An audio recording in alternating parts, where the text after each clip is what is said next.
Bharatiya Janata party రాష్ట్ర అధ్యక్షురాలు పురంధరేశ్వరి రేపు గుంటూరులో పర్యటించనున్నారు. రాజ్యాంగ నిర్మాత డాక్టర్ బిఆర్ అంబేద్కర్ జయంతి పక్షోత్సవంలో భాగంగా ఆయన జీవితంలో జరిగిన కొన్ని సంఘటనల గురించి మేధావులతో చర్చా కార్యక్రమం జరగనుంది. ఈ కార్యక్రమానికి సంబంధించిన వివరాలను బీజేపీ జిల్లా అధ్యక్షులు చెరుకూరి తిరుపతిరావు, కిసాన్ మోర్చా రాష్ట్ర ఉపాధ్యక్షులు పాండురంగ విఠల్, ఎస్సీ మోర్చా అధ్యక్షులు అంబేద్కర్ మీడియాకు వెల్లడించారు. డాక్టర్ బిఆర్ అంబేద్కర్ ను కాంగ్రెస్ పార్టీ దారుణంగా అవమానించిందని చెప్పారు. అంబేద్కర్ కు అన్ని విధాల గౌరవం ఇచ్చేది బీజేపీ మాత్రమేనని అన్నారు. ఈ నేపథ్యంలో శుక్రవారం జరిగే కార్యక్రమంలో అందరూ పాల్గొని విజయవంతం చేయాలని సూచించారు.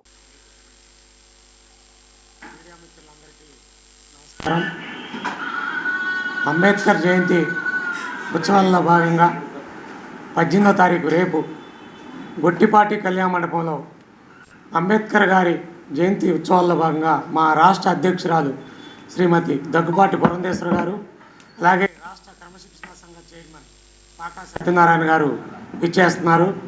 ఆ సందర్భంగా అంబేద్కర్ గారికి జరిగినటువంటి అవమానాల గురించి, అలాగే నరేంద్ర మోడీ గారు భారతీయ జనతా పార్టీ ప్రభుత్వం ఏర్పడిన తర్వాత వారికి దక్కినటువంటి గౌరవం గురించి కూడా చాలా వివరంగా వివరిస్తారు.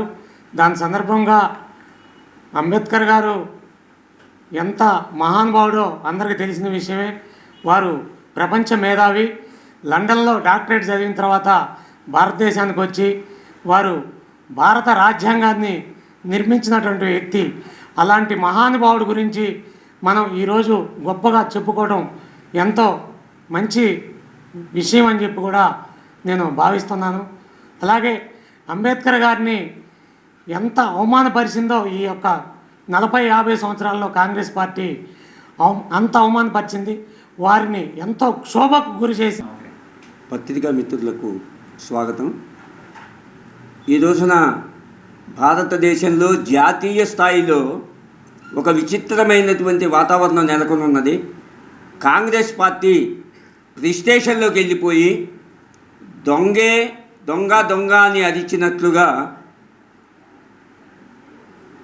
స్వాతంత్ర్యం వచ్చిన నాటి నుండి కూడా మన రాజ్యాంగ నిర్మాత అయినటువంటి అంబేద్కర్ గారిని అనేక విధాలుగా ఇబ్బందులు పాలు చేసినటువంటి కాంగ్రెస్ ప్రభుత్వం అనేక విధంగా ఆయనకి కించపరిచే విధంగా ఆయన్ని అనేక విధాలైనటువంటి బాధలు పెట్టి కనీసం పార్లమెంటులో కూడా ఆయన్ని ప్రవేశించనీయకుండా చేద్దామనే ఆలోచన చేసినటువంటి కాంగ్రెస్ ఈ రోజున భారతీయ జనతా పార్టీ ఎస్సీలకి వ్యతిరేకమని, అదేవిధంగా పూర్తి స్థాయి మెజార్టీ వచ్చినట్లయితే రాజ్యాంగాలు మారుస్తుందని ఇటువంటి దుష్ప్రచారంతో తను స్టేషన్లో ఉన్నాననే భావం నుంచి ప్రజల్ని తప్పుదో పట్టించడం కోసం ఈ విధమైనటువంటి దుష్ప్రచారం చేస్తున్న ఈ సందర్భంలో భారతీయ జనతా పార్టీ గత 11 సంవత్సరాల్లో నరేంద్ర మోదీ గారి నాయకత్వంలో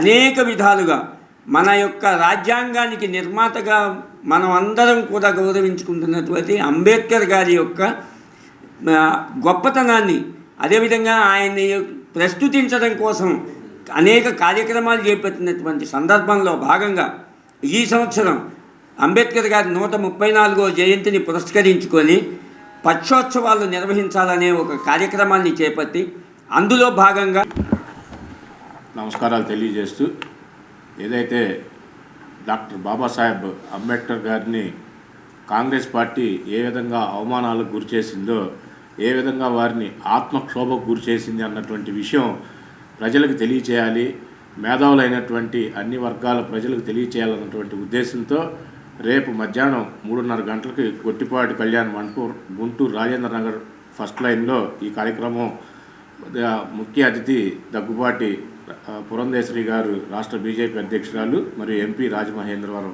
వారు విచ్చేస్తున్నారు. ఈ సందర్భంగా తెలియజేసేటువంటి విషయం ఏంటి అని అంటే, డాక్టర్ బాబాసాహెబ్ అంబేద్కర్ గారిని అవమానాలకు గురి చేసినటువంటి party Congress party. Doctor Babasaheb Ambedkar గారికి సంబంధించినటువంటి జీవిత విశేషాలను ప్రజలకు తెలియజేసే విధంగా ఎప్పుడైతే బీజేపీ అధికారంలోకి వచ్చిందో ప్రీతం ప్రధాని నరేంద్ర మోడీ గారు రాజ్యాంగబద్ధ పాలన అందిస్తూ వారు ఒకటే ఆ రోజు ప్రకటించారు, భారతదేశం నా ప్రజలు, భారత రాజ్యాంగం నా మత గ్రంథం అని చెప్పి వారు ఆ రోజు పార్లమెంట్ సాక్షిగా ప్రకటించినటువంటి పరిస్థితి. అదేవిధంగా ఏదైతే ఇన్నిసార్లు రాజ్యాంగానికి సంబంధించిన సవరణలు కేవలం కాంగ్రెస్ పార్టీ ఎక్కువ సార్లు అంటే 86 సార్లు పైచిలుకు చేసి వారు ఓటు బ్యాంకు రాజకీయాల కోసం ప్రజల్ని మభ్యపెట్టి అన్ని వర్గాల ప్రజల్ని వారికి ఓటు బ్యాంకు రాజకీయాలుగా మార్చుకోవాలన్న దురుద్దేశంతో వారు రాజ్యాంగాన్ని సవరించడం, వాటిల్లో ముఖ్యంగా ఎమర్జెన్సీ టైంలో ఉన్నటువంటి పరిస్థితి. కానీ ఎప్పుడైతే 2014లో బీజేపీ నరేంద్ర మోడీ గారి నాయకత్వంలో అధికారంలోకి వచ్చిందో వారు చేసినటువంటి బీజేపీ సభల్లో వినిపిస్తుంది జై తెలుగుదేశం, జై జనసేన, జై బీజేపీ అనే మాట వినిపించలేదు. ఎక్కడ లోపం? మీకు ఆహ్వానం ఉందా?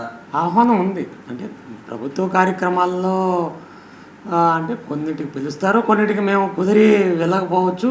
వెళ్ళట్లేదా? మీరు వెళ్ళట్లేదా? అదేం లేదు, మాకు సమాచారం ఉందండి. కాకపోతే మేము కూడా ఈ మధ్య కొత్తగా ఎలక్ట్ అయ్యాం కాబట్టి కొద్దిగా అంటే నా సంగతి చెప్తున్నాను. మాకు పిలుపు ఉందండి. ఎక్కడ కూటమి ధర్మం పాటిస్తుంది, 3 పార్టీలు కూటమి ధర్మాన్ని పాటిస్తున్నాం. మరి పదవులు వస్తుండేగా మా రేషియో ప్రకారం మాకు ఇస్తున్నారు.